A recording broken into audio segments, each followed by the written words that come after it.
सर्वांना पहिला श्रावणी सोमवार आणि नागचतुर्थीच्या हार्दिक शुभेच्छा। सर्वप्रथम मी भगवान शिवांची पूजा करायला घेतली, संकल्प सोडला, दुग्धाभिषेक केला आणि जलाभिषेक केला।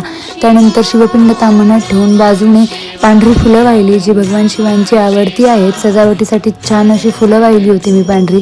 त्यानंतर त्यांची आवडती विभूती लावली आणि मग त्यांची प्रिय बिल्वपत्र वाहिली। त्यानंतर आजची शिवामूठ वाहायला घेतली।